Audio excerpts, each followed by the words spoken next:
All right, guys, it's not gonna be exactly full glory of turbos. Don't wanna weld the boost piping yet. These things are literally so small. I also need injectors, tune, and a lot of other stuff. I know it sounds crazy, the day has come. Hook up the water lines and hook up the oil lines, and then I'm gonna mount everything and then get it mocked up to get these things going pretty freaking fast. All right, so you can't really see in there. Let me get a flashlight going. So if you can see in there, you can see my header wrench right there, which is a custom wrench that I make whenever I do work on headers. It's a 1/2-inch ratchet wrench, and it's attached by the head to the other one, but I also electrical taped it so that way they won't fall off. And it gives you the perfect angle when you're moving the header, and it slides right through there. Perfect header tool. If you don't know what I mean by locking wrenches, I can explain that in a later video. But as you can see, super easy to get that header bolt off. All right, guys, I'm a time traveler like always, but I wanted to show you something that's finally done. Oh my gosh. Look at how clean these wheels look on this truck. Oh my gosh. Perfect, it doesn't even stick out much at all. Dude, this is a freaking setup right here. It looks so clean down there now. Ooh, yeah, I drive a real truck now. So that's kind of cool. Here in a few minutes, you'll be able to see perfect rainbow effect. But I'm gonna get back to doing what I was doing. So I'm gonna get back to the clip that introed like a few hours ago, but I'm a time traveler, so all right, bye-bye. Let's get the car lifted up on jacks because I finally got the headers off on both sides. Now I just need to lift the car up so I can unbolt the cats and unbolt the Y pipe, and then I'll be able to get each header off side per side. Hopefully I could do that without having to move the motor at all. That would be great. We'll figure something out for sure. Hashtag Walmart love your quality. That happened. The whole jack is bent. That tire sits off the ground. There was never a bolt right there. This thing's trashed. So, yeah. Walmart quality, go. And then these guys right here, just jack stands so I can get the car up on all fours and it shouldn't be too hard. All right, the car is on stilts, or otherwise known as jack stands, which are also called safe places to get under your car, which I still think is sketch, but like, it ain't going nowhere. I'm wiggling it pretty hard. Yeah, these things are solid. All right, we're good. So now my job is to take out the headers, but I have to take off the caps right there. There's a little flange right there. And as soon as I unbolt that, I can get the headers off from this side and get the exhaust off from the back side and start routing the new exhaust, which basically is the turbo manifolds and then the exhaust from the turbo back to the back of the car. Eventually gonna do a fender dump or bumper dump on this car, but for now I'm just gonna have it run to the back for ease of use. A lot easier for me to run things. I don't have to fab up anything. Right now, I just want to bolt this stuff on, make sure it all fits. All right, guys, so sorry I couldn't show you. I was doing a lot of stuff at one time. If you can see down there, there is no more header in there. There is the stock header right there, and there is my downpipe. So basically, this is the driver's side of the car, and they go towards the back of the car, towards the rear axle. What I'm gonna be doing when I set up my turbos is installing them like this. Instead of going down and out, it's gonna go up and in, so the turbo can sit up in the engine bay. So basically, it's putting these guys backwards, and it works actually pretty solid. And obviously, you could tell, those headers are a lot thicker as well, so I'm gonna get a lot better airflow. All right, guys, so I've done a lot of work, a lot of things, basically just trying to see what fits and what doesn't fit. As you can tell, I've been working, my hands are black, my face is black, everything's black. But if you can see, that right there is a wastegate, and this is a wastegate right here. This header is on pretty much, just one more bolt I need to tighten there. This header needs to be tightened completely. I need to put all the studs back in, but this one sits really high, and this one sits really low. The only thing that I see problems with on the kit right now is there's a wiring harness right here that I'm going to have to delete if I want to run that, as well as I'm going to have to cut a hole in there for the boost line to get to the intercooler, as well as I'm going to have to cut a hole there for the turbo to get air. I'm going to have to cut a hole there in order for the turbo to basically feed the boost down to the intercooler. I'm pretty sure this was a bolt-on kit for the newer car, the 3.7 or the new 3.8, but yeah, I'm making it fit on my car. It's gonna be rough at first, but as soon as I get it, it'll be solid. So, man, just take a look at this truck. It looks so good. It's just hard to explain.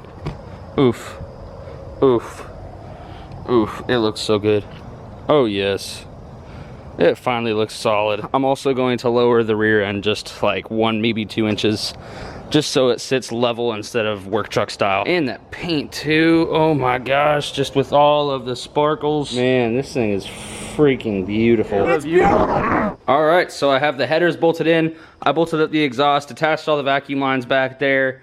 Everything's attached, all the spark plug lines are attached back in. I'm gonna start it and see what it sounds like with a complete open headers. Hopefully it's not tractor-like.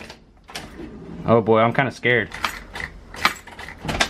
Nothing to the starter. Probably blew a starter fuse. Not getting a good enough connection. All right, so my battery wasn't attached all the way actually, and I figured out that that might have been the problem. See if it turns on now.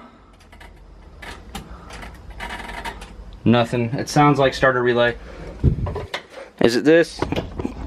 It's this relay right here that's supposedly bad. I just swapped the relay that was clicking real bad. I'm gonna see if that changes anything.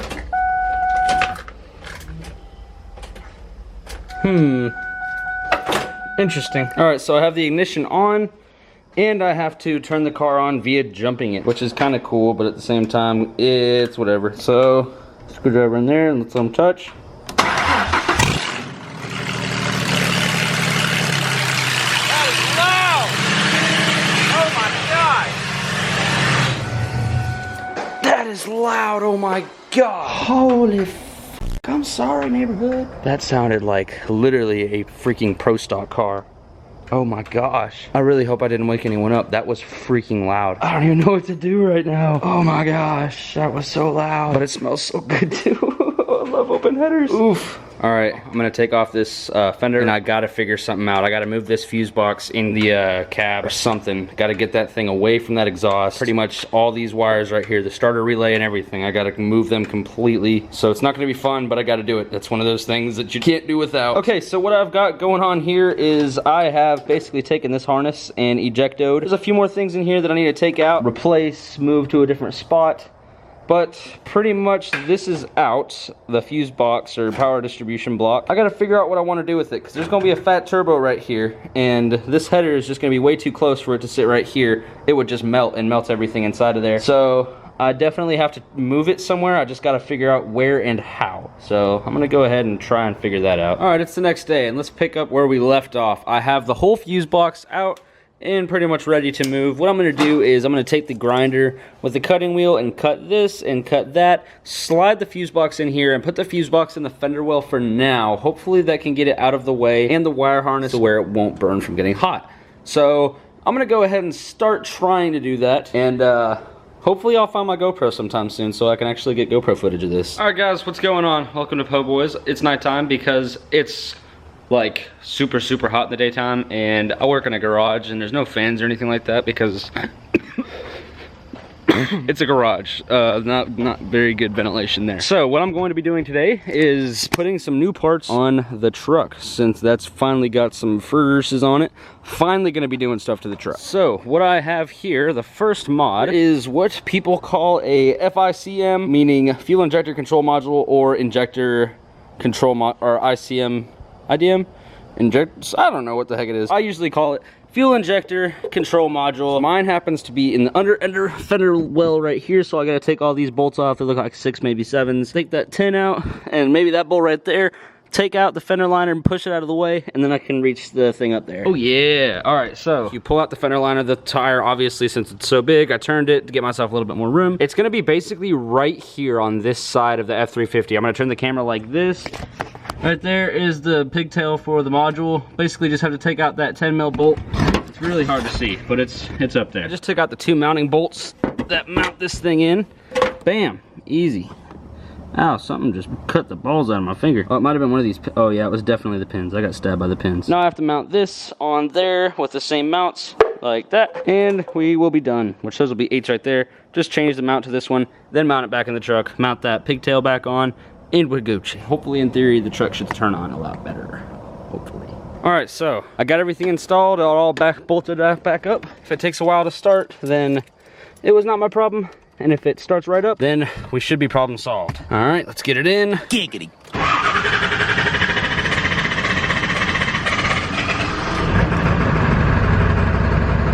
Whoa, it definitely seems like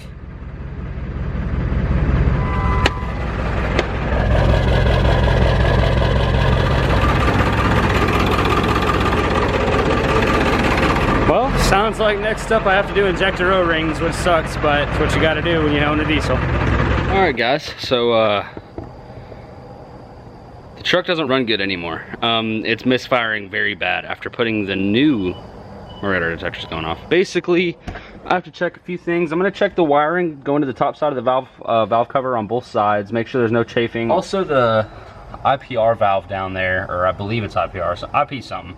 That valve has been changed before and it is leaking oil. It's oil pressure, OP, oil pressure regular, fuel pressure regular, injector pressure regulator, IPR. Yeah, that's what it is. So that right there has been changed before, and I'm gonna tighten it, see if maybe there is something that has to do with that. Hopefully not. I have a feeling this might be a long night, so wish me luck.